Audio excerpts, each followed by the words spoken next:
what would be a question that you'd be curious about in your practice or in something you'd want to ask about your health or question to us that invites Hmm. your curious mind?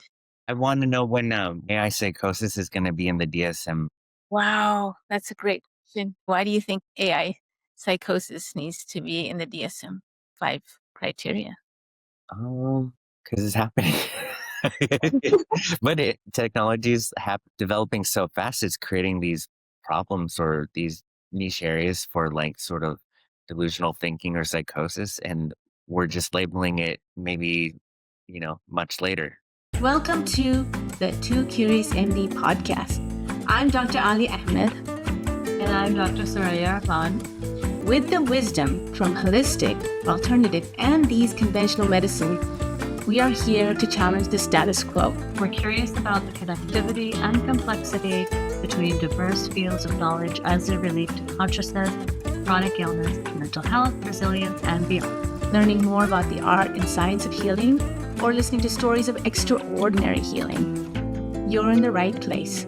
Let's dive in. Our guest today is Ryan Thom. He is a licensed marriage and family therapist who has spent years working in the emergency room, doing emergency room assessments and often meeting people at their most vulnerable moments of their life. But Mhm. long before, I guess the time before last, right? Before Ryan's journey in his work as a therapist, he was a patient. At just 23 years old, after his own mental health breakdown, Ryan entered therapy, an experience that just didn't stabilize him, but transformed him in the way that he understood himself, his healing, and purpose.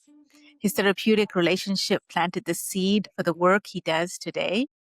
Mhm. And he is also a co-host for a podcast called the Mental Chillness Podcast. I love the name Oh, because yeah.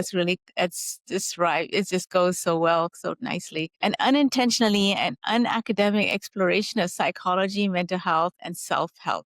And it's co-created with his fellow LMFT, Stephanie Quickly. Yeah. Wigley, bringing honesty, humor, and depth to conversations we often avoid, especially in mental health. And I know we do that a lot. In this episode, I want to explore mental health, your mental health professional work, and your experience as a patient and as a clinician in ADHD and depression.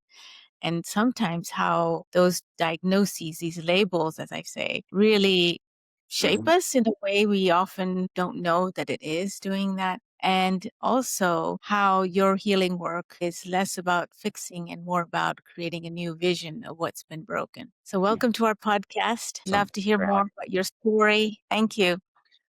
I didn't get it, like a lot of people, I didn't get an ADHD diagnosis till pretty late. I have the primarily inattentive type, that's pretty common to my understanding. If you aren't running around or if you're not very frenetic, people don't readily assume that that's happening on the inside mentally, right? So can kind of, and you maybe get the message early on, hey, I get in a lot of trouble if I don't carefully watch people and sort of like mold myself to the social situation. So I learned how to be very vigilant and watch people because, I had a long stint where I was upsetting teachers. I was like the kid who was always getting sent to the principal's office or having to sit outside of classrooms. And 23, I'd been fired from a bunch of pretty low level jobs. I struggled to just get to work on time. My experience in school was not great. Something I've told clients of my own in therapy, when they explain imposter syndrome to me, I say, hey, like, I didn't know what a comma was for until I was 27. Like, that's how, and it's sad, but it's also hilarious, but it's true. I remember freaking out about grad school, wanting to apply, but just having this deep sense, I don't know what a comma's for. I never understood it. I ended up going to Barnes and Noble for like, I would say a whole summer and reading a couple books on grammar. One was called Shoots, Ladders, and Leaves. And it wasn't until it was like explained to me that it was like musical notation that I was like, oh my God, that's what a comma's for. Like I just couldn't get Wow, it, you know? that's incredible. Yeah, just that. I think all that stuff led up to this breakdown, just this deep sense of, having that label of like being a screw up or inconveniencing people. yeah, just everything came crashing down at 23. And in retrospect, I'm glad it did, because I got help. I talked to a therapist for 6 months. I cried a lot. And at the end of it, this therapist said, "Hey, I think you have ADHD. I want to connect you to a psychiatrist of mine, a friend of mine." And my life changed. It changed so profoundly that I had to get into the work. I wanted to provide that same experience to somebody else. Sounds like there was this buildup, but over such a long period of time, and it kind of just showed up, or maybe just had that opening or rupture or kind of the breaking point that often I hear in patients' story. I'm a pediatrician and it surprises me how much of this happens to adult patients in their childhood that often is missed so often. Trauma is missed often, depression is missed often, developmental milestones, the things, the little things, and parents are not to be blamed, but there's so much that is uncovered later on for whatever reason that is. And it's so complex. And yet it's the parent, it becomes more and more apparent when you look back and you say, yeah, I wasn't this ideal student. I wasn't this perfect, son or brother, and the relationships and this identity that shows up and this identity that becomes then the person. This behavior becomes the person. And that is what Mm. it's so, I think, in our society, more and more now, the labels become the person. And this is why I find that breaking open the label, taking off the label from a condition, because to me, it's just symptoms. It's symptoms. ADHD is still just a symptom of something else that was happening within you that showed up as this condition. Yeah, that's And then, my life was the label, like the diagnosis. And it wasn't, sometimes labels can be pathological and pathologizing of people and stripping of their actual identity. But in my case, it was like, yeah, you mean that my character isn't bad? You mean that I'm actually a solidly yeah, good person who's contending with this internal war and I'm fighting it yeah. daily and I'm just carrying this weight? It was an incredible relief. That saved my life. Yeah, it was really good. Yeah. What was that moment like for you? Do you recall when you felt that you were validated or when you were seen, heard, and understood by your therapist? What was that like for you? That sounds like Besser Vanderkolk, what you just said. I love him. Yeah. Yeah. Body keeps a score. Yeah. I think he said therapy is a gift, it's a chance for us Yeah. to feel heard, understood, and validated and or something like that. Yes. Yeah. Yeah. I mean, metaphorically, it felt like, 1,000 pounds came off my shoulder. Mm. I remember just kind of just being like mystified, like, wait, what is this? Like, what is this magical, like wizardry art where a person from their clinical knowledge can look at you and your behavior, your phenotypical representation, and say, hey, I kind of know what's going on with you neurologically or, mental health wise. I'm going to give it a name and it's going to give you a kind of comprehensive rubric for how to make your life better. And that alone blew my mind. I Wow. started reading about the diagnosis and I just remember just sitting there with this little pamphlet on a couch, just like, nodding my head and be like, "Oh my god, that's me. Oh my god, that's me. Oh my gosh." Like, I felt so seen. Yeah. Mhm. Yeah. I had a 69-year-old patient who came in with a book of his notes that he has taken, who also had been misdiagnosed for so many years with depression, anxiety, and substance use. And Mm. throughout his life, all of the things that were happening to him was either substance use was to either treat the ADHD or to treat the condition that was creating him these symptoms, depression and anxiety. So, going to switch now to asking you about your professional work that you do, being a therapist and taking care of patients as well. What is that role like for you, both being a professional who treats ADHD and also having that lived experience of it? Yeah. I don't know.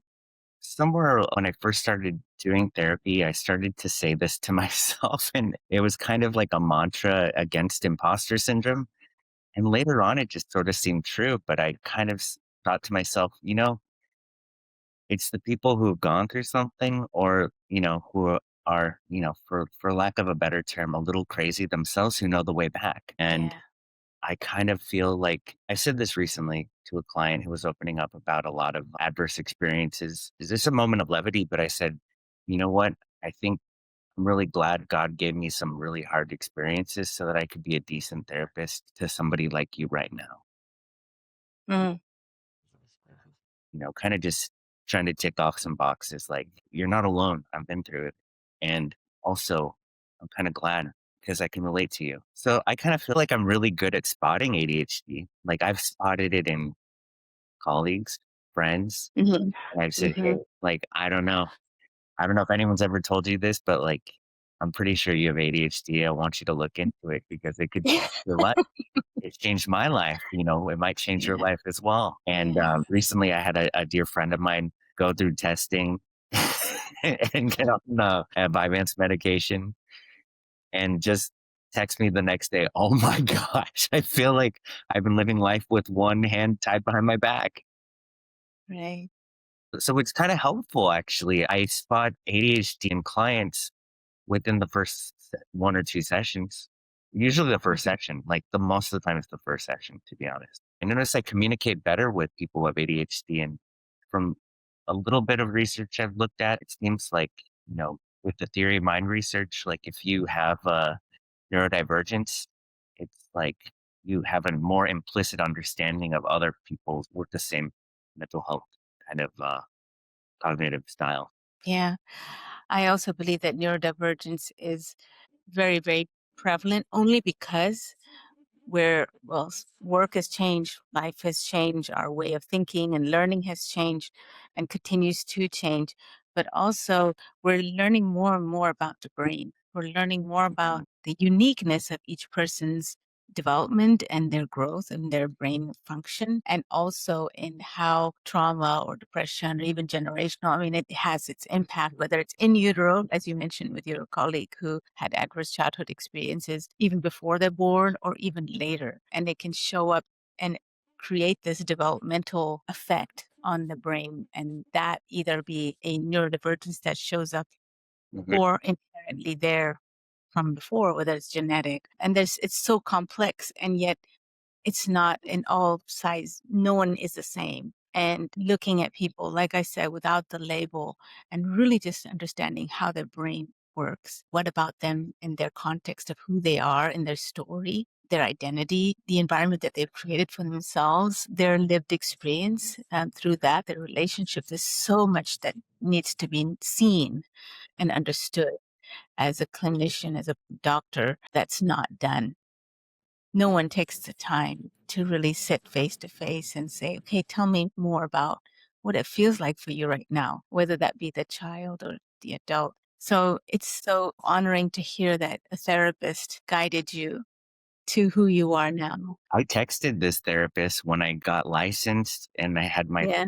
office, Yeah. and I was just like gushing. I was like, "Thank you so much. You saved my life 20 years ago. Like, I just appreciate it. I just want you to know what happened to me." And like, she still had her professional line, and she like texted me back. She's like, "I'm crying. Unreal." I just said, "Well, thanks for planting that seed because I want to do what you did for me. That was Yeah. amazing. I'm forever grateful." Yeah, and it really allows clinicians even to talk about their own mental health and allows for us to people to heal. The healer heals as well. So when people ask you, what is it like to have ADHD? What do you wish they understood beyond the stereotypes? What would you want to share with them about what it feels like to have ADHD or what you see in other people right away when you diagnose them? Yeah. What is it like to have? It's a complex question, and I ask really hard questions sometimes. But what is it like to have ADHD? Well, I used to say I feel like I have this program within myself that's really autonomous, and it's trying to get me to shoot myself in the foot all day long. I used to say Yeah, something like that and kind of mean it. But now I would say it's like, I think about it more like, I said cognitive style. Well, studying personality, I think really kind of opened my eyes to that, like Myers Briggs and Big Five personality. It kind of explains that we have like sort of habitual ways that we process and sift through information that leave us almost with like a unique perspective or a tendency to take certain perspectives. It's a style of thinking, right?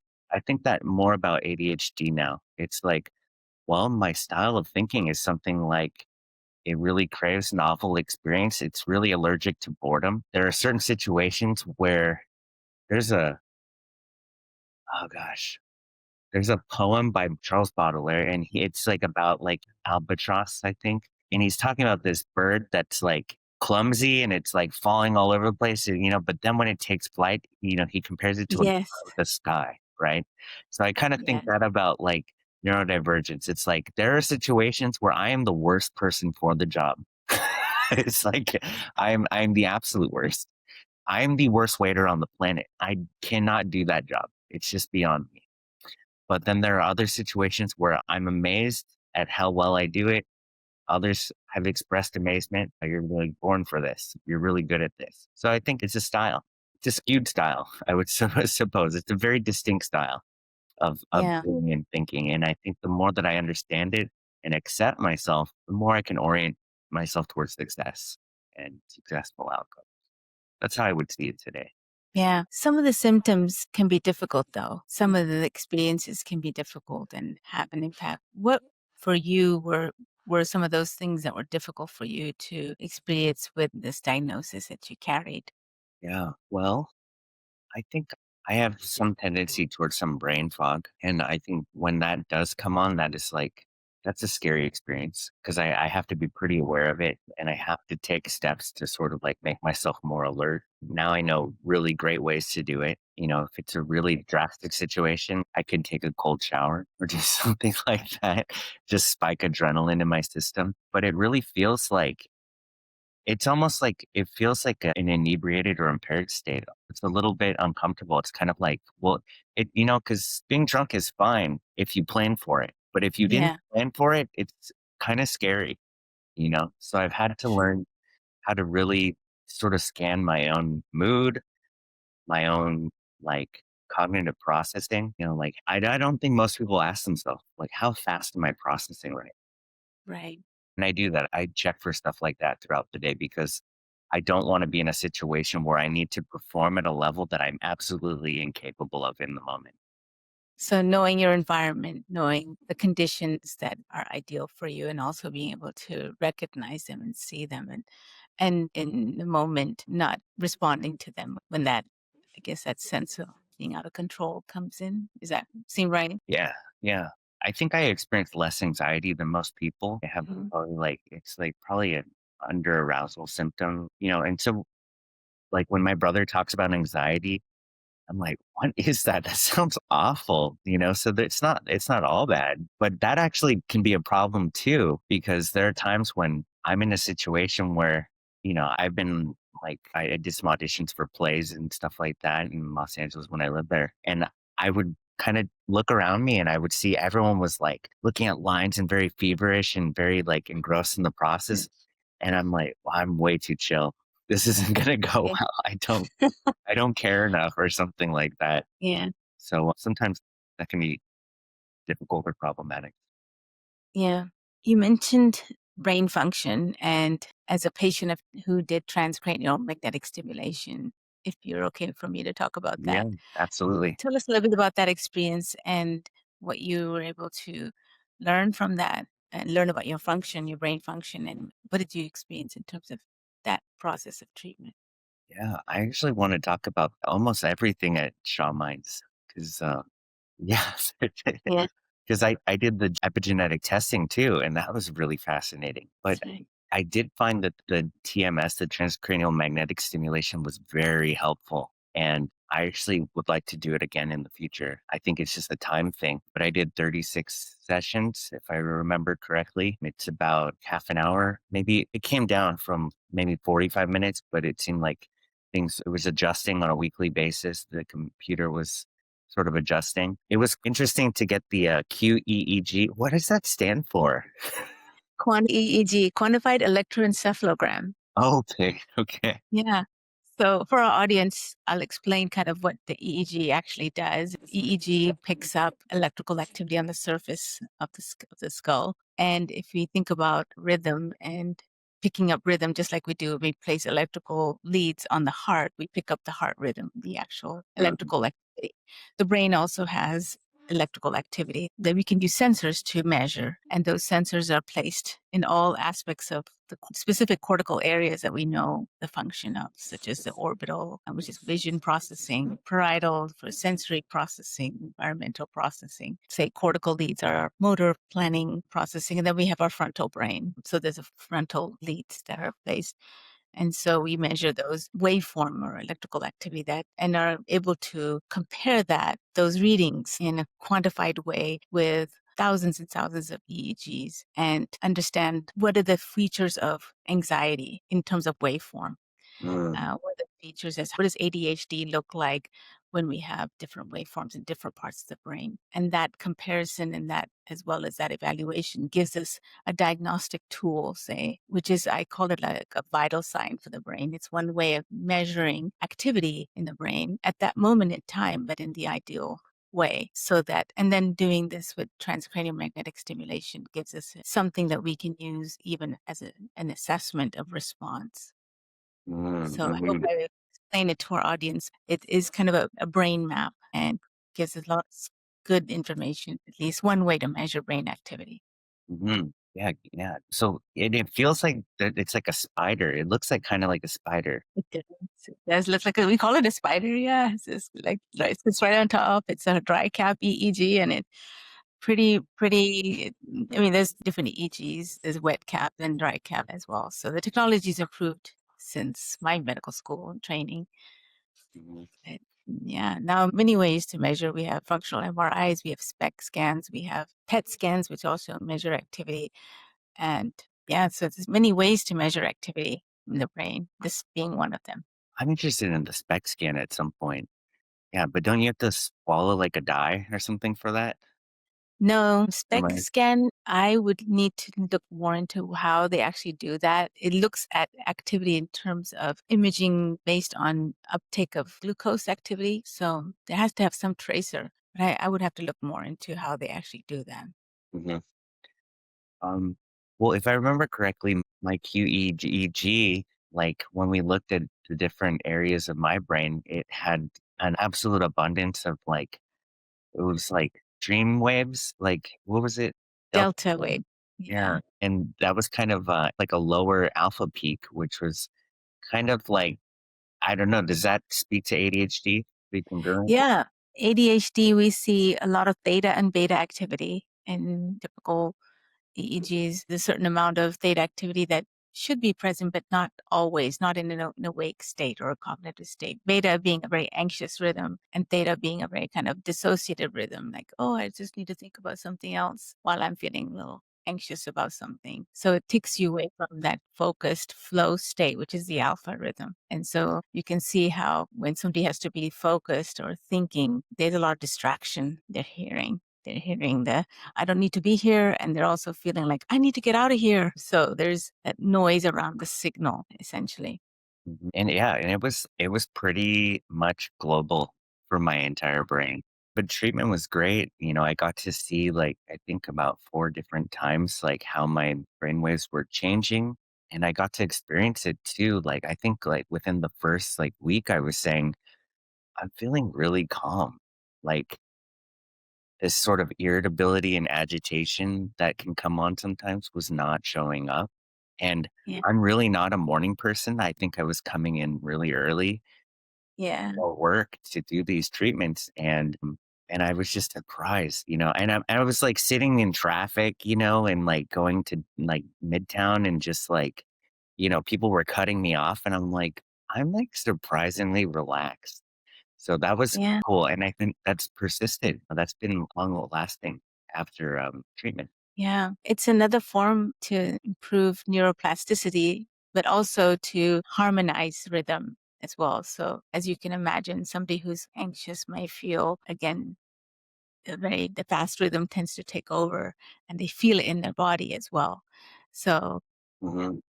by harmonizing the rhythm, which is what transcranial magnetic stimulation does, it just kind of harmonizes that fast rhythm to the actual rhythm which you need to be at, which is the alpha rhythm in that state. So it can be very calming. It can be very relaxing as well. And of course, we're talking about personalized TMS. We're not talking about standard RTMS, which is a little different. What else did you notice in your experience of treatment and with your diagnosis? I don't think my cognition, like my pace of cognition sped up. I don't think that happened, but I did feel more organized, and I have felt a little bit more organized. Like, Mhm. I think like I've noticed I've looked at my planner less. I kind of just know what's happening on a weekly basis. So Yeah. it's improved, quite a bit. Do you know who Tim Ferriss is? Tim Ferriss, yes. Yeah, isn't he amazing? He's so cool. Yes. Yes. I've been a fan of his since the 4 Hour Work Week and the 4 Hour Mhm. Body, because he wrote those books. He's an amazing person. He opened up about a lot of like trauma that he experienced. He has some really amazing interviews that he's done online about that. But he recently said that his experience with TMS was the most helpful mental health intervention, period, that he's engaged in. Mhm. And I saw that I had to tell you that he said I that. didn't know he had done TMS. Yeah, I know he done ketamine Mhm. treatments, and he has a 3-hour, I think, podcast with. Huberman. No, he's had on with Huberman as well. But he does openly talk a lot about his own experiences in mental health and some of the resources and some of the things that have changed. I will probably look into that podcast and TMS. If I come across it, I'll send it. Yeah. When you're working with patients, and some of the things that we talk about is integrative practices, the things that it's not really sometimes the medicine or even the treatment, it's what happens after and the things that you do to really align that pathway, the pathway that you want to be on versus the pathway of trauma, which is a very, again, dysregulated pathway of thinking. But what you do to maintain that regulated state. What are the practices of integration that you have looked into or experienced that help kind of maintain that benefit of treatment that you sought? Hmm.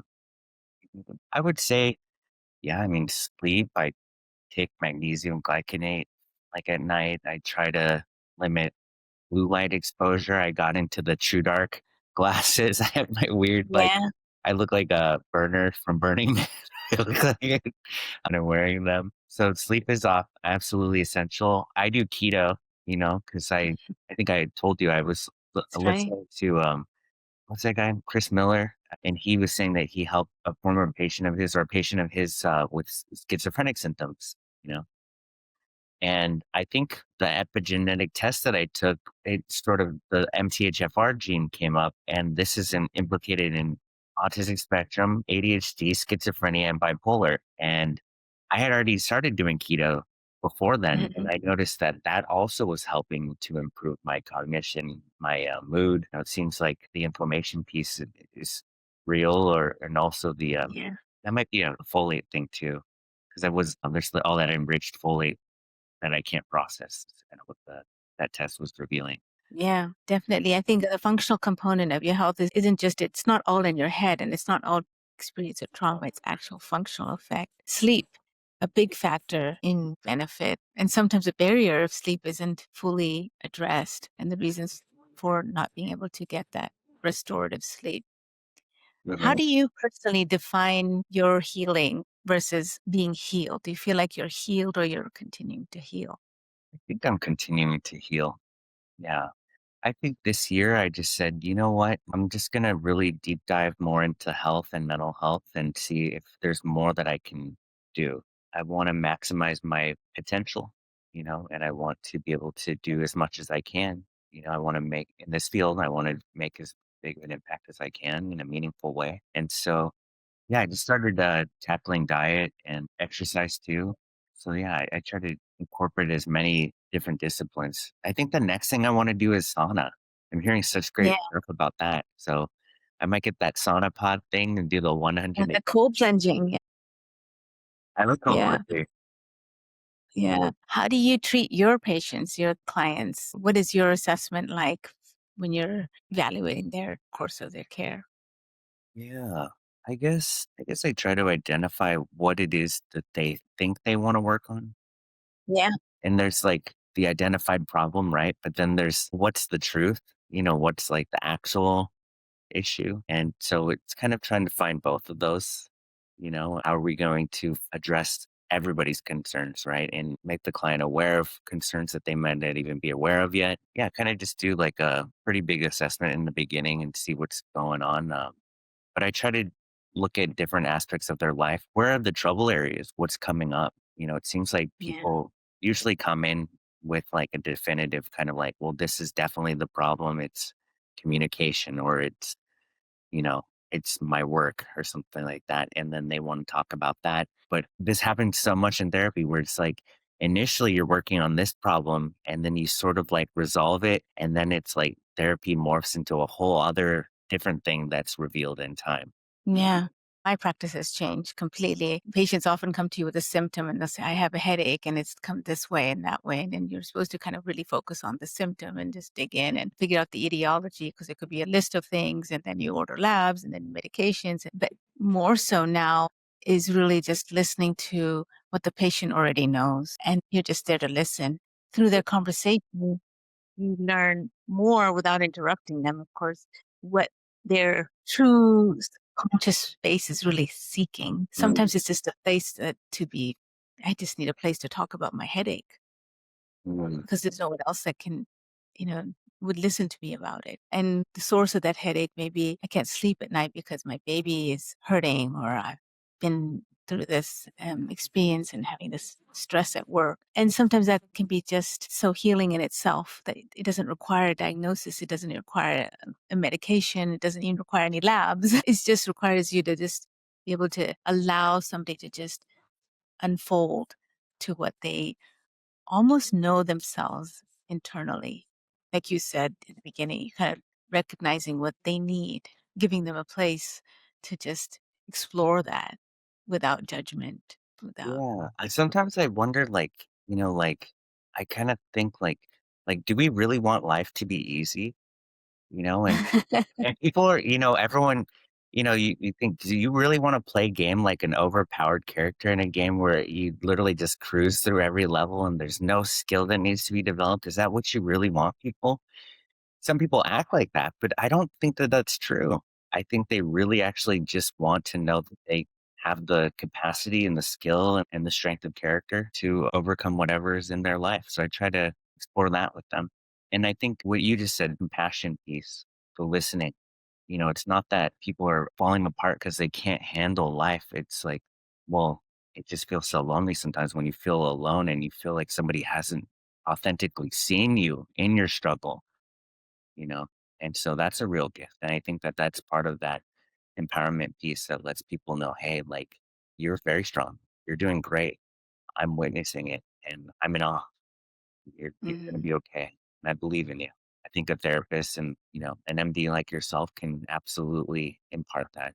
Yeah. To be seen and to be experienced somebody else witnessing that for you. I found some of the most challenging situations, most complex situations were really just being able to hold space with somebody who's going through a very difficult process or decision, and just giving them the opportunity to just share to that struggle. What do you feel are the pitfalls right now in medicine or in mental health care? What do you feel is happening that's making our jobs harder and harder every day? More and more patients and more challenges. What do you feel is happening? Well, I want to think about that deeply, but I started laughing because, like, a lot of like clinicians that I've met have like, they've said, "Oh my God, I can't handle TikTok anymore." It's like everyone is coming in with an absolute definitive diagnosis and, they're convinced and they want all one testing and it's just driving me, up the wall. And I just thought that was like kind of hilarious how culture's sort of dictating like the conversation to a degree.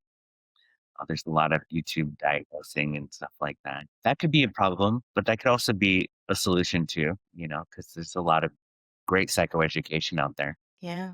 A lot of professionals who I deeply respect have said, hey, don't ever talk about your own mental health to anyone. And, I even thought about that. I like where things are going. I think that things are changing. And I think we're getting to a place where, you can be a professional who's respected and capable, who also just so happens to grapple with their own noonday demon, their own mental health battle. And it's okay. Yeah. I was going to ask you that question about sharing your diagnosis with patients and clients. Do you do that often? And if that's a useful way to connect with their experience? The answer seems like it's a yes. I do. I do. And I've gotten some good feedback. A former client of mine had said, like, I didn't know about therapy. I didn't even know if I could trust anybody. He's like, but like early on in our session, you opened up about your own mental health. And he said that changed things for me. He said, like, I really realized like I could trust you. And hearing that was a kind of a guiding light and a reassurance. I think also maybe seeing that interview with Tim Ferriss opening up about his own historic trauma, and his own struggles with mental health. I think it's like, no, let's all just be real. Let's make sure that people get as much help as they can. Let's eliminate the stigma. Yeah. Which brings us to this podcast. We call this Two Curious MDs. We usually are two people, me and Simi, two meaning TWO, but also two being Too Curious, TOO, because when we were growing up, both of us had the same story of being told, you're just too curious, stop it. Stop asking questions. Stop me. It was always one. It doesn't make sense. Why do we have to do it this way? Why not this way? Breaking the rules and sometimes not understanding why the rules are there constricts our thinking. So you're a mental health professional. You work in the trenches in the emergency room. You probably have seen it all, both in your outpatient practice and your private practice. What is your way of, again, TikTok and the way things are changing? What's your way of connecting with patients? How do you build that alliance and that trust in these situations that you've worked in? Hmm. Okay, well, I checked in with HR and I can't say any institution I work for. Okay, no institution will be named. No institutions will be named, but I would say like at a former institution I worked outpatient for, like in with like a intensive outpatient program, I would routinely have clients say, "You're the funniest therapist I've met." And I don't think I'm like stand-up comedy level funny, but I'm like quirky funny. And I would say that that's how I typically get people to disarm and, know that I come in peace. I just joke with them, and I guess I'm vulnerable with people, and in turn, they are vulnerable with me. And then I respect their vulnerability. That's kind of my process. Mhm. And you also have a podcast yourself. That's So tell right. us about how that started. So me and Stephanie, we're really great friends. We've worked together in the past for, I would say, like 5 or 6 years. In that time, this person became like a little sister to me, their family. I just thought, if I was going to start a podcast, it would be with her. We had recorded some awful podcasts. We're also like 10 podcasts in, right? How many podcasts have you two done? We're up to 50 now. 50? Yeah. That's amazing. Yeah, it's a lot of work, I'll say. It's not as easy as you think it would be, sitting in front of a microphone and talking and coming up with questions and seeking out speakers and interviews. But it's enjoyable. This is another way I socialize and get to know other things that are happening out in there in the world and the universe, and get to talk to patients in a very different way as well as they change and evolve. It's just beautiful to do this. That's kind of what brought me to podcasting. But I'm curious about what brought you to podcasting. And I've listened to your podcast, the Mental Chillness podcast. It is funny. It's quirky. Okay. Yay. It's also very informative. Oh, cool. Yay. Thank you. That means a lot coming from you. I've enjoyed your podcast as well. Yeah. Yeah. I was like, oh, this is good. Am I in the mental space right now? It's very, very cerebral and academic. I've come back to episodes and I've been like, okay, oh no, okay, this is really good. We recorded like 10 podcasts so far, but we did like probably about 6 that will never see the light of day because they were so terrible. We were so self-conscious, and so that was interesting because it's like, we were right on that line where we were about to just say like, we need to set these on fire and then bury these and pray that no one ever talks about this because this is so embarrassing, that we thought we could do this. And then I was maybe like 2 weeks into TMS treatment and I had like a shift and it was just, I don't know if it was, just that psychology of being in a state of flux and change and open to change, but it somehow helped me to take that risk and to just say, look, we need to stop seeking perfection here and just publish something. And once we publish, it's going to be okay. Let's just stick to what we know. We'll both talk about crisis assessment in the ER, something we know very well. And we'll go from there. That'll be our first episode. And then we'll have weekly meetings and we'll sort of figure out what topics we want to talk about. And we both kind of realized this, I guess this might be an agreeable trait, like where you're motivated by other people. So like the idea that I'm supposed to create some kind of content that's meaningful and helpful has made me do a lot more research than I'm apt to do on my own. And so it's actually turning me into a better professional. So it's an amazing vehicle for that. I've realized. Yes, truly it is, because you get to have those conversations, get to ask those questions. You do have to do your research. We actually did a podcast with Phil Wilson recently. Do you know Phil Wilson's work with ketamine? Oh no, no. Yeah, he came, me and Simi, we run a adolescent and young adult ketamine assisted provider group. It's a platform of providers. We meet pretty regularly and talk about different cases. It's for clinicians, therapists included, who have done ketamine or working with ketamine or are facilitators for ketamine treatments. Because this platform, again, gives us a network of communication. This kind of novel work, it's very nuanced, and there's ethical questions that come up all the time. But also by doing this podcast and meeting some of the leaders and the gurus in this work, we get to ask them hard questions. Get to ask Phil Wilson questions about his work and what really brought him to do this work. Something you don't get in the books. Some things you get from that conversation as well. And I agree, kind of doing the academic work gives you a good sense of knowing, but really when you get to poke at the bear and really question it even more, I think it really adds to the dimension to the knowledge and even case studies and how this affects people. So it's been really, really, really amazing to connect in this way. And I think podcasts are a great way for people to learn, don't you? Yeah, yeah. Is Phil Wilson a big deal? Phil Wilson's I get, he wrote I get that. he's a big deal. And we've had some other artists speak. We've had an artist who is in New York, and he does work with psychedelics and music. And when he did his podcast, Dr. AZA, listen to that one. He's a musician. He does work in music and psychedelics and that intersection and studies it and does research at Yale and also does concerts and talks about music as a live music being a healing modality for the general. And that's the better way to heal versus prescriptions, and how the music actually makes change in the brain and how changes are more than holistic, but changes our environment and our community.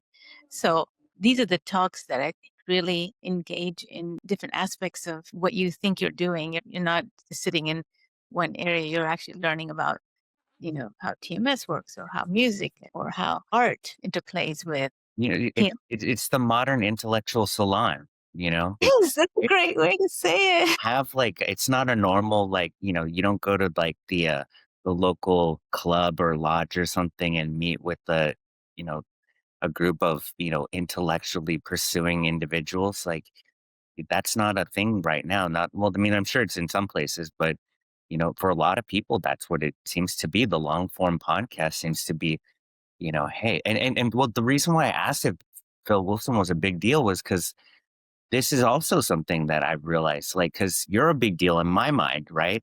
And Thank you. and I remember sort of tentatively being like, hey, I started a podcast. Would you like to maybe collaborate? And you were like, sure. And I was like, I can't tell if she's sincere or messing with me. Here's what's happening right now. Right I'm now. getting real life proof that the world is a better place than I thought it was. That if Yeah. you just ask, people will say yes and they'll work with you and you can open doors that you thought were closed, right? So that's what I was Right. kind of getting at, when I was asking about Bill Wilson. It's like, well, you might have thought something similarly and you might be pleasantly surprised that, you know what, conversations are amazing. It's what we're missing. In fact, the quirkier the conversation, the better sometimes. I think there's a lot of interesting conversations out there. And these conversations that somebody else can listen to can also see it in their mind and their perception and to learn Mhm. from that in their own unique way. Wow. What an opportunity. It's more than the classroom. It's a salon, you're right, but it's so expansive. It has so much potential. Mm. Even overseas and internationally, people are having these conversations and seeing, oh, back in another part of the world, they're having these issues. Huh, how are we different? How are things different here? What else can we do? Ayurvedic medicine, Eastern arts, indigenous healing practices. Wow, we do this and they do that, and compare that. And even if it's just very subtle, it comes to mind. Mhm. The universe is pretty connected. Yeah, absolutely. Well, I'd actually met your team going to the NAMI walk, Yeah, I and, did. Tell us about that. well, yeah, it was cool. I met Mhm. Don, and I liked him so much. I was like, I just want to talk to this guy, and I wanted to ask him, if TMS was helpful for ADHD. And he pulled out a graph, and he said, like, okay, well, TMS is actually like it's a treatment for medication resistant depression, but Yeah, people who are taking TMS are reporting. And he brought out this chart, and he was saying like this percentage of people with ADHD are reporting, better cognitive functioning and help with their symptoms as well. So you have to, well, I failed like, or six, antidepressants did not work for me. In fact, I got terribly sick on like all these medications. And so I was a good candidate for TMS. Yeah, yeah, your team's really great. So I got to meet them, and then I just thought, need to go there. And then I did. And then I learned so much. Like that's actually a really cool thing. Just like being immersed in the culture of the center and, having little conversations here and there, psychoeducation about like, what the treatment is like. I would say like it's been a pretty quantum leap, in terms of like information and education. I got to look into like the epigenetics stuff and the TMS stuff, ketamine, right? All these things. yeah. Well, I think the belief that I've always carried or I've always wanted in healthcare has been this a very idea that people should come to a place. First of all, they should feel like it's not a clinic, it's a healing space, it's a healthy space to be in. It's not a place you want to avoid. It's a place you want to go to. That's what a healing or clinic should feel like. All clinics, and I'm going to make this pretty public someday, that all clinics should be that way. People should want to go there and they should want to sit there and have a conversation and be heard and not being called by their name, not by a number, not a diagnosis, Mm. human being, and they're just like you, and there's nothing different, and also they're different, and also you need to have a network, you need to have resources, and having that place that engages with that. And that's another reason why the podcast helps is because it connects Yeah. us to all the different modalities. It doesn't have to be this one way or one formula. Yeah, I So would say Shawn Minds does a really great job of making people feel like people first because and I have like a couple moments where that stand out, where I'm just like, oh, it's early, I didn't get breakfast, and then Dawn gives me like little baby bell cheeses and stuff, or and right. little conversation. I felt like sometimes I would be like, oh, should I ask this question? But I really want to know. I'm curious. Yeah. Yeah. Ask, and you were always like and maybe you understand that, right? The two I curious sure things, do. like, I you do. curious, I you think want an answer, and you were never like, "I don't have the time," or "I don't want to answer." It's like you would have, like, a really great conversation. I know you're busy, but, like, you would take time, and that really made me feel like just like a person first. I just so yeah. happened to be immersed in this whole process and working with your team. That's how I Well, felt. I thank you for that trust. And I think communicating your story, seeing you as, coming in, dedicated to you, showing up 8 o'clock in the morning without having on the way, an hour away. I mean, my gosh, it takes a lot of commitment, it takes a lot of struggle. I see the challenges in healthcare too, as you probably see all the time in emergency rooms. Access to care is so limited and people are seeking Mhm. answers from TikTok. Why do you think that is? Why do you think people need to resource TikTok for their healthcare? Yeah. What do you think is happening there? You know what? I heard this, like, I can't remember what book or research it comes from, but it's something like the human brain can only or the human brain is oriented to like a town of like 200 people or something, like no more Yeah. than 2,000 people and maybe like 200 Yeah. close relationships. What would be a question that you'd be curious about in your practice or in something you'd want to ask about your health or question to us that invites Hmm. your curious mind? I want to know when AI psychosis is going to be in the DSM. Wow, that's a great question. Why do you think AI psychosis needs to be in the DSM-5 criteria? Oh, because it's happening. But technology is developing so fast, it's creating these problems or these niche areas for like sort of delusional thinking or psychosis. And we're just labeling it maybe, much later. Yeah, That's a problem. that is a problem. It is a tool, but it's also creating its own variations and iterations on conditions that we probably haven't thought about or probably making up. It's making up something else and it's getting more and more complicated as we deal with this. So thank you for that curious question and thank you for being on the podcast. Yeah, thanks Again, for me. great to have you, Ryan, and I hope to see you soon. Anytime we're here. You want to do your next EEG? Probably need to actually. It's been a while. Okay. Yeah, sounds So good. come on down. Let's see how things are holding up. And Well, I'll give you guys a call. okay. All right. Yeah, Ryan. Take care. Okay. Bye. Thanks for joining us on the Two Curious MD podcast. We hope today's episode inspired you to ask new questions and explore fresh perspectives.